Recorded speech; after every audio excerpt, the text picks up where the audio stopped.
Pursuant to order, I now call Senator Joyce to make his first speech and ask honourable senators that the usual courtesies be extended to him, and I call Senator Joyce. Thank you, Mr. President.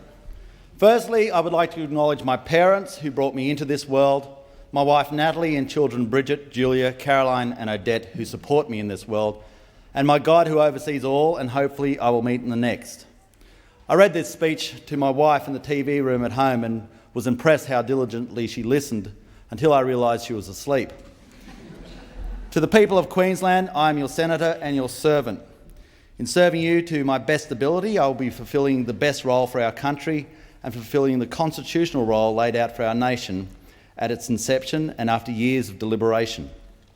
For all Queenslanders who are here for the first time, you might be surprised to know that the colour scheme was once blue in this chamber, but we have since had it changed to maroon, and I hope you're happy with the result.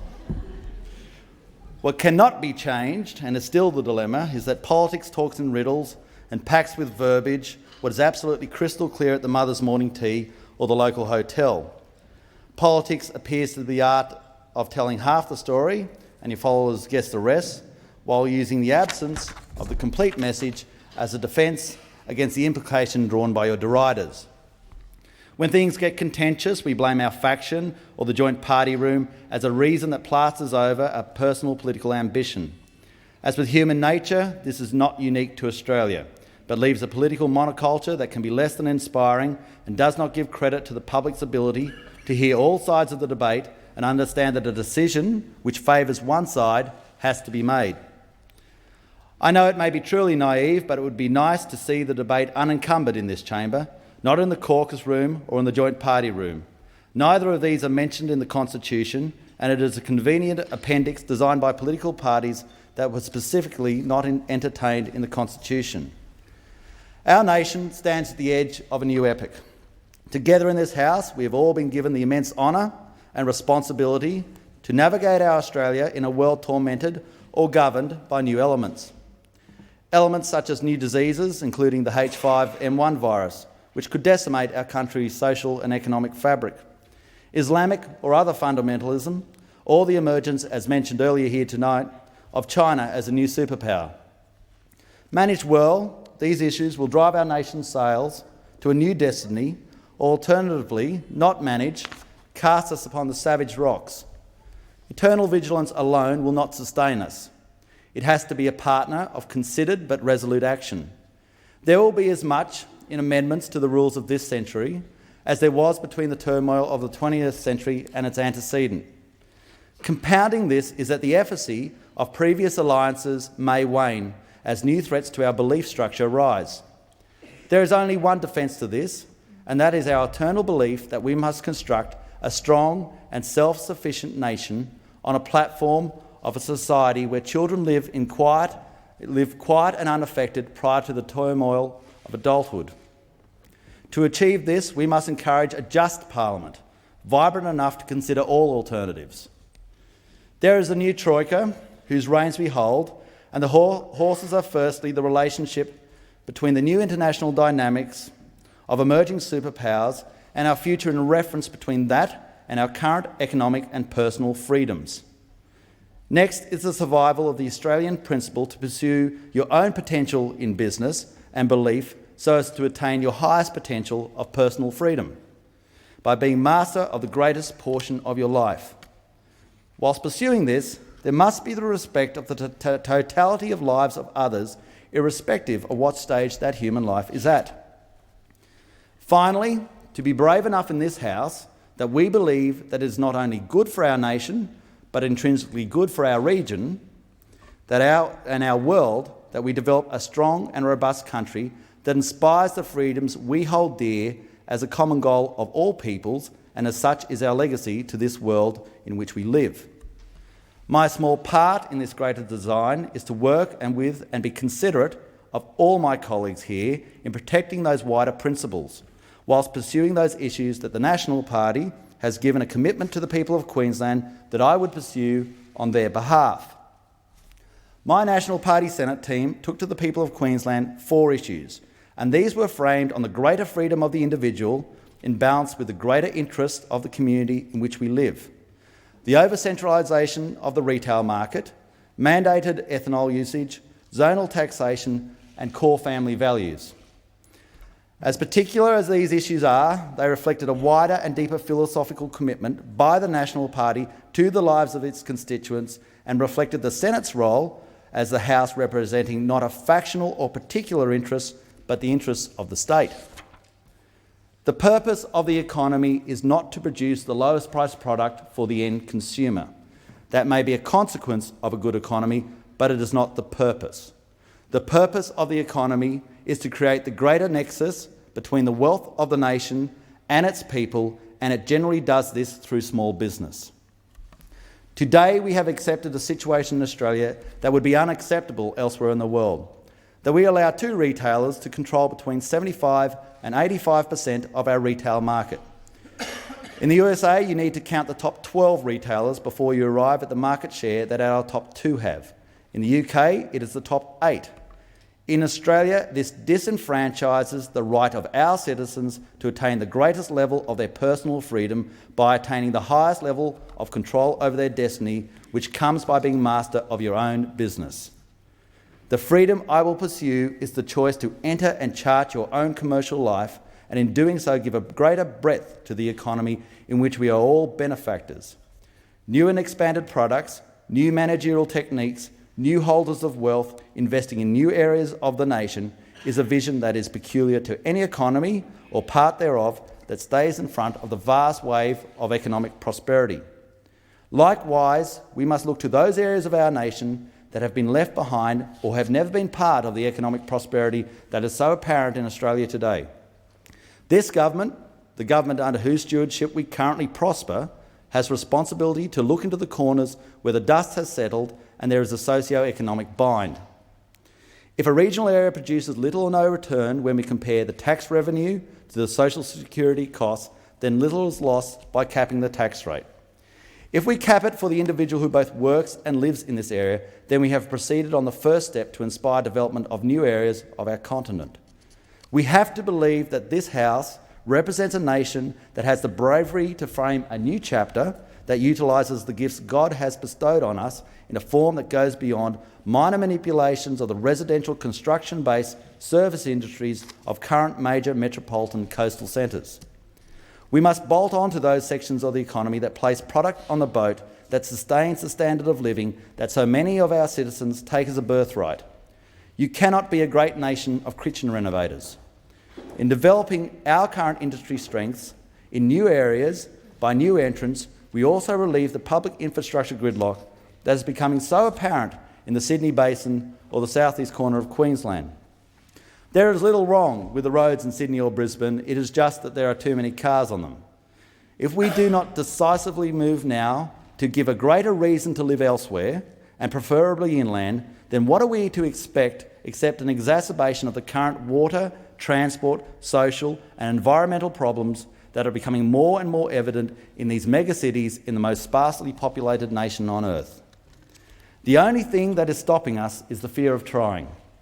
It seems peculiar to a nation that prides itself on the stoic heroism of Gallipoli or the Kokoda Track that we are fearful of setting up a concrete new agenda of development of new areas. Further, it is essential to deal with the ever more evident problem of which water restrictions in Sydney and the Gold Coast is only one of the most minor of the impending manifestations of an urban coastal development saturation point.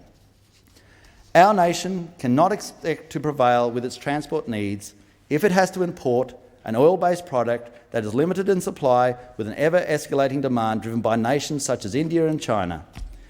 Every 10 years at the current rate, India and China will alone produce a middle class the size of the United States. And as will be the case with many products essential to our day-to-day lives, they are quite happy to pay a price for fuel that makes our economy unviable, as we could not afford to operate with that overhead. As a nation, we have to prepare for this. We cannot deal with it once it has arrived. It will overwhelm us and cause a dislocation that we may not have experienced before. Mandating ethanol is a path that offers the nation not only a way to deal with our own transport requirements, but the ability to supply others with the fundamentals of theirs. Mandating ethanol assists in alternatives to deal with our ever-escalating trade account deficit that is itself driven by the chase for an expensive oil-based fuel of our oil-based fuel economy. Ethanol allows us to develop the seed base for the Australian producers to be the benefactors of the biorenewable fuel industry of the 21st century and not the casualties of it. We are a nation that relies on terms of trade and those items that we put on the boat to pay for the goods that maintains our standard of living. These products generally come from the regional areas of our nation, and we must bolt onto these areas and not replace them with imports that greater exacerbates our vulnerability. If I sell you a pizza, or you do my tax return, or a solicitor fulfills his conveyancing for a client, even though all these jobs are inherently valuable and part of our gross domestic product, they do not pay for one drop of our nation's fuel that is imported, nor the imported car it is in. We have to ask ourselves, what did we put on the boat today to support our nation, and what did we consume that came off it? If the equation is unfavourable, make sure you support those who balance the equation for us all. The future of the National Party has to evolve and is evolving. John Anderson correctly pointed out that there is less than 100,000 farmers, and so the vast majority of our voters are not farmers, nor would we survive if they were. We are the party of small business, and our heritage is that of the small business of primary production. We are now the party of many, including builders, plumbers, newsagents, hairdressers, pharmacists, fishermen, accountants, real estate agents, graziers, regional townspeople, and those who believe in the socially conservative society is a protection against the pains of social experimentation and prefer not to take the risk. When large and small business clash, we will support small business, and as such we should strengthen Section 46 of the Trade Practices Act and increase the powers of the ACCC and investigate divestiture powers when market domination is unwarranted, unmanageable and unable to be curtailed in other ways. In the Senate, I believe that my job is to represent my state, Queensland. Not only do I believe that, but it was the decision in formulating the Commonwealth at Federation that this would be the case. The same constitution that has given our country the period of unbridled internal freedom should not be manipulated unless absolutely vital and no alternative exists. The Australian people so categorically endorse this when we take into account the vast majority of their decisions on these issues at referendum. The question has now to be asked, has the custom and practice created a constitutional change by default that has never been taken to the Australian people? Have we evolved to a point where a new form of voting by secret ballot in the Senate would address this and bring a better representation of the particular issues of states or areas within? There is more in common between the centres of southeast Queensland than between the southeast of our state and the north. Perceptions on issues such as vegetation management, although predominantly a state issue, are one of many indications of this. A free and unencumbered vote by those from different states or different areas within states may reflect this. Perceptions on issues such as the Great Barrier Reef Marine Park Authority and the feeling that many have that the yoke of environmental conscience has been foisted on them without fair compensation of the loss of income or loss of asset, this is an eternal and justifiable complaint. Brick and tile suburbia of the capital cities have to be mindful of the encumbrances they place on the property of others, as it works to the detriment of the value of landed assets, the calibrator of personal wealth, so fundamental to our freedom. It is also detracts from the capacity of our nation to produce export income, which is the calibrator of our standard of living. For all those who are wondering why I have not mentioned Telstra, well, it is an issue in motion. If we had not fought for parity of service, parity of price in this House, then it would be sold with only the conditions achieved in the lower house. It is difficult to argue against something passed by my colleagues in the lower house, but I do not resign from it. I am not convinced as to the reason to sell Telstra. Similarly, I was never convinced as to the reasons to sell the Commonwealth Bank. I am convinced that the ramifications of not participating in the debate would be to the detriment of regional Australia, as the decision made by others may be far worse. There are those who have called for me to be expelled from the coalition because of it, but that just makes me motivated to get it right. Likewise, the anomaly that we have managed to package the cessation of compulsory student unionism with sporting infrastructure, a long-held accepted part of university life, is something to behold. That some believe it is abominable that you have to reach into your pocket for $100 for the football, cricket and netball courts, but are apparently at ease with the fact that the nation reaches into its pockets for tens of thousands of dollars per year per student to keep the vast majority of university students in tuition is perplexing, to say the least. These are two different issues. It is obvious they are, and they should be treated as such. Debate on these and other issues will be the case whilst the Coalition has a majority in both houses. It shows the Australian people there is nothing to fear having a majority in both houses when the senators fulfil their duty to their constitution that their constitution gives them to represent their state as the best means of representing their nation.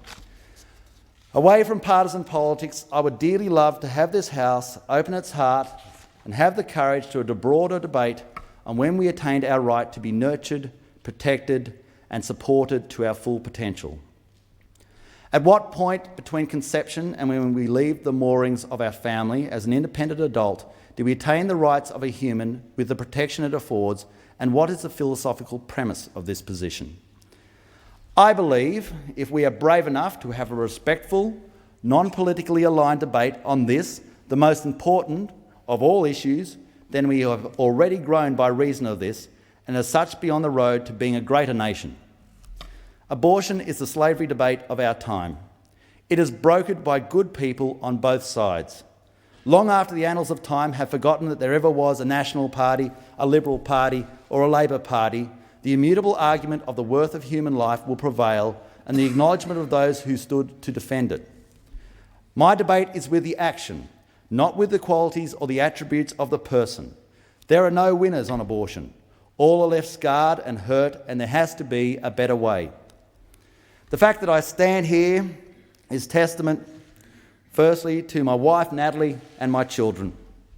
My mum and dad and family who did what so many families do in so quiet and unassuming way for little or no reward. To teachers such as my grandmother Troy, James Rogers, Mel Morrow, Father Drake, and to the National Party and its supporters such as Bill and Marilyn Taylor, Martin Tenney, Lenore Johnson, Denise Gites, John Grabby, John and Beth Honeycomb, Terry Bolger, the late Sir Joe Bioki-Peterson, who's my mentor I never met, Lady Flo Bioki-Peterson, who's my mentor now, the Weller family, Charlie Brownlow, the marvellous people of St George, Ron Bainish, and so many, many more who have placed so much faith in me that I only hope to somehow repay them by respecting and working diligently for our state, Queensland, and by doing so making our nation of Australia a continuing legacy of justice and freedom. I would like finally to acknowledge the work of Len Harris, and it should be some solace that we have replaced one regional-based office in Queensland with another. Although there are many issues with which I disagreed, I respect absolutely that those who supported him have an equal right as any to be heard and treated with respect. In summary to my purpose, I reflect on that of my grandmother Troy Roach, who left me with this piece from Kipling, and I conclude by leaving all here with the same. I hope that it may serve all of us in some fashion in the aspirations it lays out. If you can keep your head when all about you are losing theirs and blaming it on you, if you can trust yourself when all men doubt you but make allowance for their doubting too, if you can wait and not be tired by waiting, or being lied about, don't deal in lies, or being hated, don't give way to hating, and yet don't look too good nor talk too wise, if you can dream and not make dreams your master, if you can think and not make thoughts your aim, if you can meet with triumph and disaster and treat those two impostors just the same, if you can bear to hear the truth you've spoken, twisted by knaves to make a trap for fools, or watch the things you gave your life to broken and stoop and build them up with worn-out tools, if you can make one heap of all your winnings and risk it on one turn of pitch and toss, and lose and start again at your beginnings and never breathe a word about your loss, if you can force your heart and nerve and sinew to serve your turn long after they are gone, and so hold on when there is nothing in you except the will which says to them, hold on. If you can walk with crowds and keep your virtue, or walk with kings nor lose the common touch, if neither foes nor loving friends can hurt you, if all men count with you but none too much, if you can fill the unforgiving minute with 60 seconds worth of distance run. Yours is the earth and everything that is in it, and which is more, you'll be a man, my son.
Order. With all those senators not seeking the call, either resume their seats or leave the chamber so we can resume the business of the Senate.